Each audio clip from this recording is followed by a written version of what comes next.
श्री कृष्ण परम ब्रह्म भगवान पुरुषोत्तम उपास्य इष्टदेवो न सर्वाविर्भाव कारण। आजना आ त्रिवेणी संगम में शरद उत्सव अपनी सत्संग सभा અને ગુણાતીતાનંદ સ્વામીનો પ્રાગટ્ય મહોત્સવ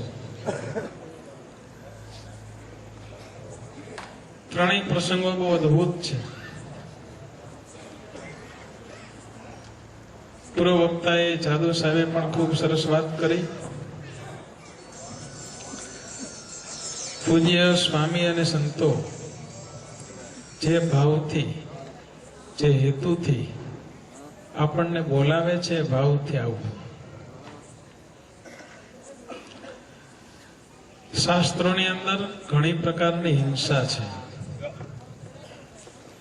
જેમ કોઈને મારી નાખવો હિંસા કહેવાય છે, કોઈને કટુ વચન કહેવાય એ પણ હિંસા કહેવાય છે, ગાળ બોલવી એ પણ હિંસા કહેવાય છે।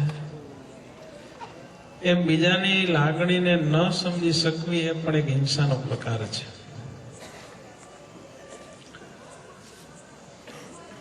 એટલે ઘણી વખત જેને આપણે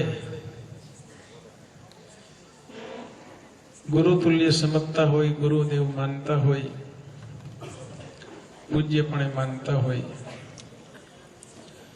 છતાં પણ તેની લાગણીને આપણે સમજી શકતા નથી। એ ઉપર જાદવ સાહેબે બહુ સરસ ટકોર કરી છે। જે કંઈ કરવાનું છે એ આપણા માટે જ છે।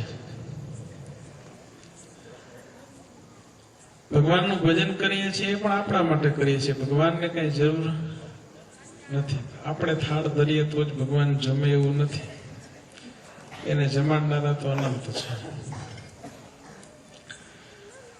ઉત્સવમાં આવીએ છીએ, સભામાં આવીએ છીએ પણ આપણા માટે આવીએ છીએ। આ સત્સંગ, આ સમાજ, આ સંસ્થા, સાધુ, આ ઠાકોરજી, આ હરિભક્તો, આ બધું મારું છે। આવી જો ભાવના હૃદયને વિશે દ્રઢતા તો કોઈ પ્રકારનું કાંઈ વાંધો રહે નહીં।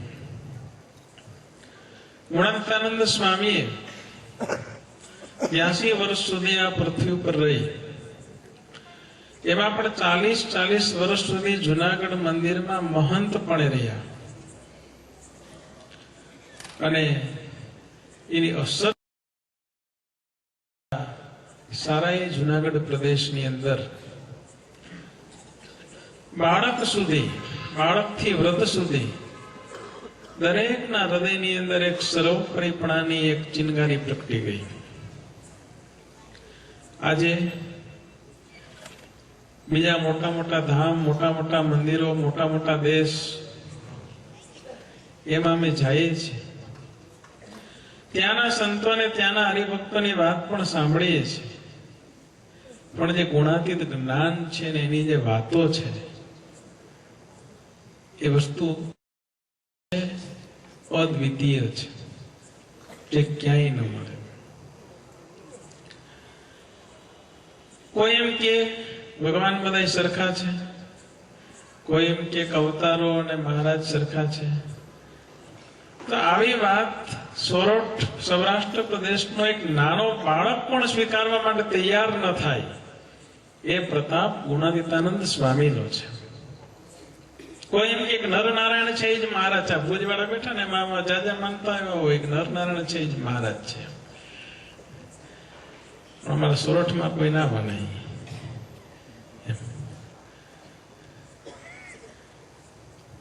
સર્વોપરીપણાની તાકાત છે।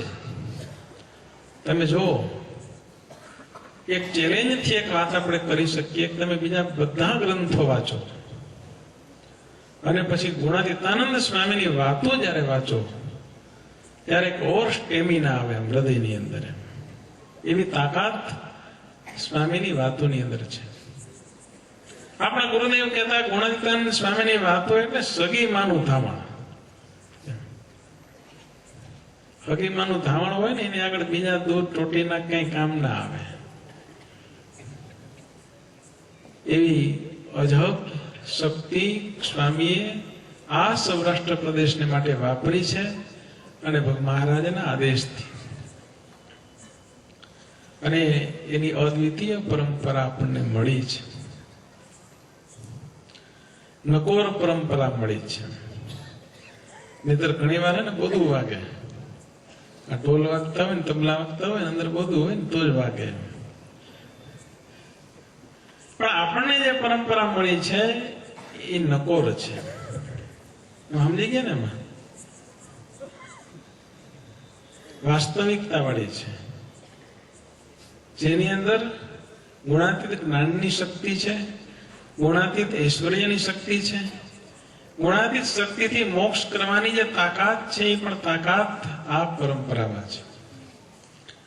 જોઈ સમજી શકાય તો ક્યાંય આગો પાછો પગ કરવાનું મન ના થાય. હમણાં નોરતા ગયા,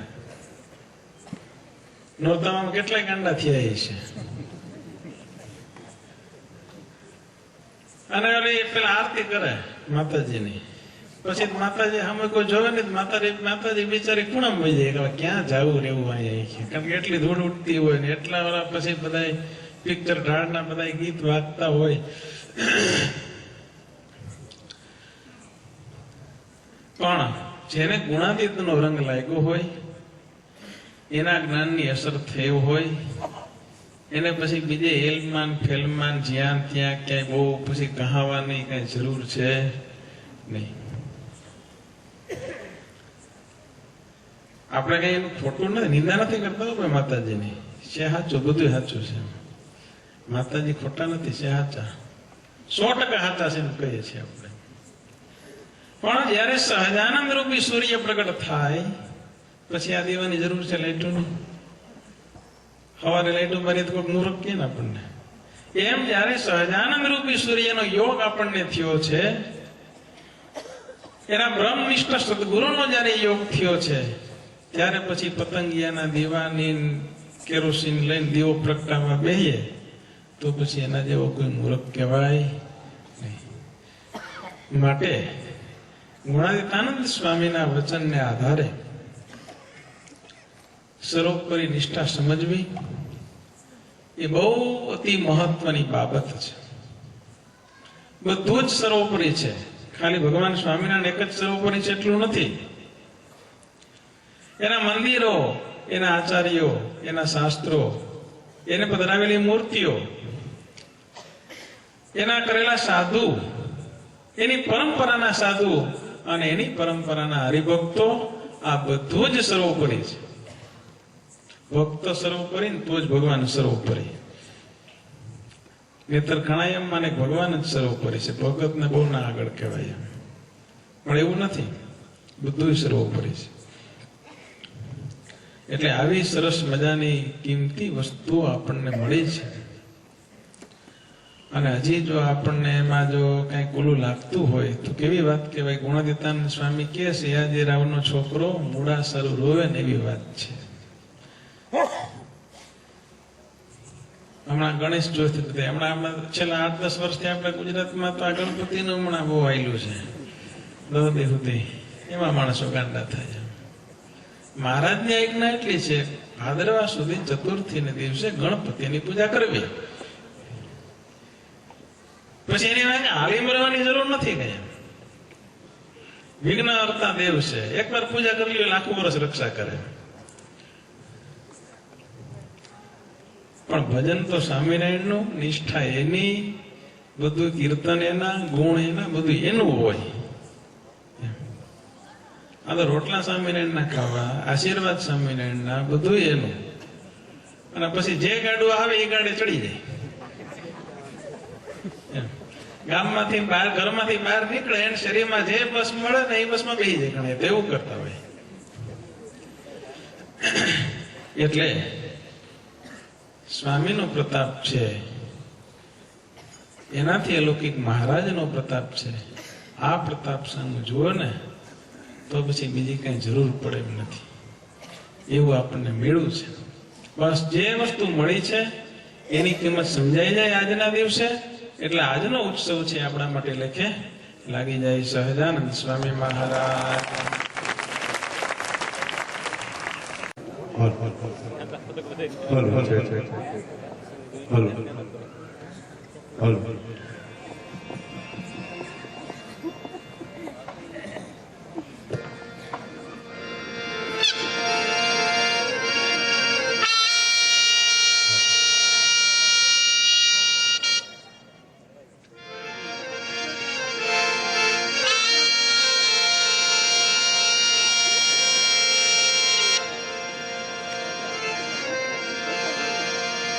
બોલ શ્રી સ્વામિનારાયણ ભગવાન અક્ષર બ્રહ્મ સદગુણાતીતાનંદ સ્વામી.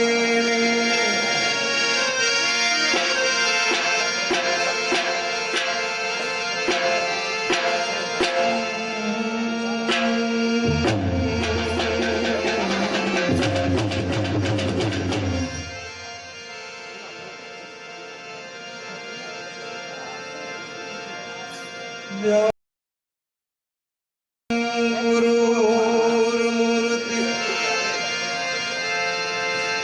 પૂજામૂલં ગુરુપદં મંત્રમૂલં ગુરુવાક્યં મોક્ષમૂલં ગુરુકૃપા.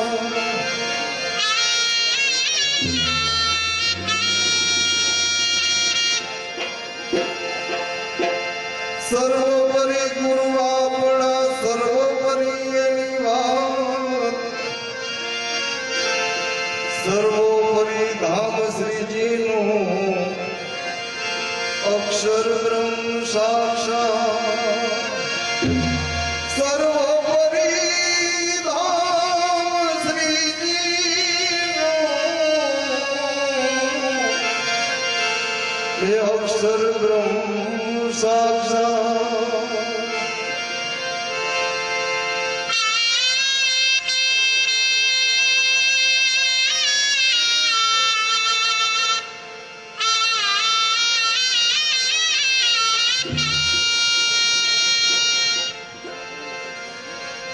સંપૂર્ણ મહિમા શ્રીજીનો પતિવ્રતાની ટે. સંપૂર્ણ મહિમા શ્રીજીનો પતિવ્રતાની એને ટે.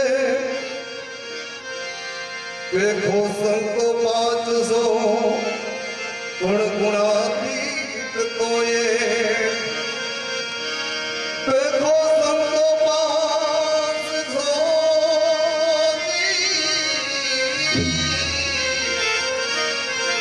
અમર ગુણાતીત આનંદ. ગુણાતીતાનંદ સ્વામીનું પદ બહુ મોટું છે, પણ બે અંતરાયના કરી અને પછી અમારા મણિયારા રાસની શરૂઆત કરીએ. એ ધન્ય ધન્ય ધન્ય મારા નાથજી.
પાળે પાળે ઈ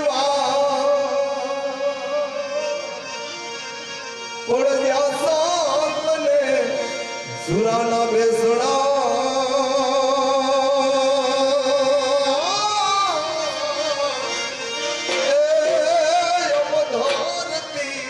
અમીરા